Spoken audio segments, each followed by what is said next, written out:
Bismillahirrahmanirrahim. Assalamualaikum warahmatullahi wabarakatuh. Perkenalkan, nama aku Tandri Andita dengan NPM 1030123 130, dan yang kedua Apriansyah dengan NPM 1030123 131. Assalamualaikum warahmatullahi wabarakatuh. Perkenalkan, nama saya Lutfia Maulani Salsabila dengan NPM 10030123132. Di sini saya akan menjelaskan tentang perbedaan Al-Quran dan hadis.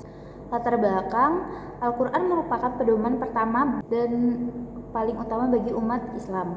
Namun yang menjadi masalah dan pangkal adalah perbedaan kapasitas manusia yang sangat terbatas dalam memahami Al-Quran tersebut. Karena pada kenyataannya tidak semua orang pandai dalam bahasa Arab, sekalipun orang Arab sendiri mampu memahami dan menangkap pesan ilahi yang terkandung dalam Al-Quran secara sempurna. Terlebih dari orang non-Arab, bahkan sebagian para sahabat Nabi dan tabi'in yang tergolong lebih dekat kepada Nabi Muhammad masih ada yang keliru dalam menangkapi pesan yang ada dalam Al-Quran. Sementara ilmu hadis merupakan bagian khazanah keilmuan Islam yang senantiasa terus dijaga dan dikaji pada para penuntut ilmu. Ilmu ini termasuk salah satu ilmu penting yang disusun dan dibangun di dalam sejarah ilmuwan Islam guna memilah dan memilih sesuatu informasi yang disandarkan kepada Nabi Muhammad SAW, sehingga dikenal di mana hadis-hadis yang sahih dan mana hadis-hadis yang dhaif. Di saat perkara ini pada umat yang lain tidak diperhatikan hingga mereka menerima segala informasi dari apa yang mereka suka dan menolak apa saja yang tidak disukai tanpa alat yang bisa mereka jadikan ukuran untuk menyebutkan informasi tersebut. Nah, di sini saya akan menjelaskan tentang pengertian ulumul Quran dan hadis. Ulumul Quran adalah sejumlah pengetahuan ilmu yang berkaitan dengan Al-Quran, baik itu secara umum seperti ilmu-ilmu agama Islam, dan bahasa Arab secara khusus adalah kajian tentang ilmu Al-Quran, seperti sebab turunnya Al-Quran, nuzul Al-Quran, Makkiyah, Madaniyah, dan ilmu-ilmu lainnya. Hadis yaitu yang disandarkan secara keseluruhan kepada Nabi, baik makna maupun lafadznya, dengan bentuk ucapan, perbuatan, takrir, dan sifat-sifat hadisnya juga memiliki beberapa jenis, salah satunya yaitu hadis qudsi dan hadis nabawi yang akan kita bahas pada saat ini. Al-Quran menurut bahasa berarti bacaan atau yang dibaca. Menurut istilah, Al-Quran adalah wahyu Allah Subhanahu wa Ta'ala yang diturunkan kepada Nabi Muhammad SAW melalui malaikat Jibril sebagai petunjuk bagi umat manusia. Al-Quran diturunkan untuk menjadi pegangan bagi mereka yang ingin mencapai kebahagiaan dunia dan akhirat.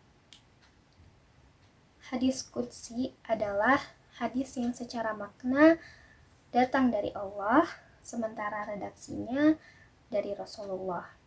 Hadis qudsi diartikan sebagai berita dari Allah kepada nabinya melalui ilham atau mimpi. Kemudian Rasulullah SAW menyampaikan hal itu dengan ungkapan beliau sendiri. Hadis nabawi adalah hadis Nabi yang disandarkan secara keseluruhan kepada Nabi, baik makna maupun lafalnya, dengan bentuk ucapan, perbuatan, takrir, dan sifat-sifatnya. Selanjutnya, ada perbedaan antara Al-Quran, hadis qudsi, dan hadis nabawi. Al-Quran turun secara berangsur-angsur dan selama 22 tahun, 2 bulan, dan 22 hari. Al-Quran juga sebagai pedoman hidup umat Islam yang turun berangsur-angsur agar memudahkan kita untuk memahami dan menghafalkannya. Hadis qudsi adalah hadis yang secara makna datang dari Allah, sementara redaksinya dari Rasulullah Shallallahu Alaihi Wasallam. Hadis qudsi diartikan sebagai berita dari Allah kepada nabinya melalui ilham atau mimpi. Kemudian Rasulullah Shallallahu Alaihi Wasallam menyampaikan hal itu dengan ungkapan beliau sendiri. Sedangkan hadis nabawi adalah hadis Nabi yang disandarkan secara keseluruhan kepada Nabi, baik makna maupun lafalnya, dengan bentuk ucapan, perbuatan, takrir, dan sifat-sifatnya. Kesimpulannya, perbedaan dari segi bahasa, Al-Quran diturunkan dengan bahasa dan maknanya secara langsung dari Allah SWT.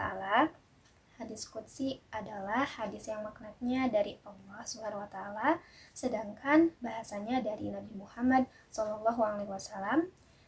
Hadis nabawi adalah maknanya dan bahasanya dari Nabi Muhammad SAW.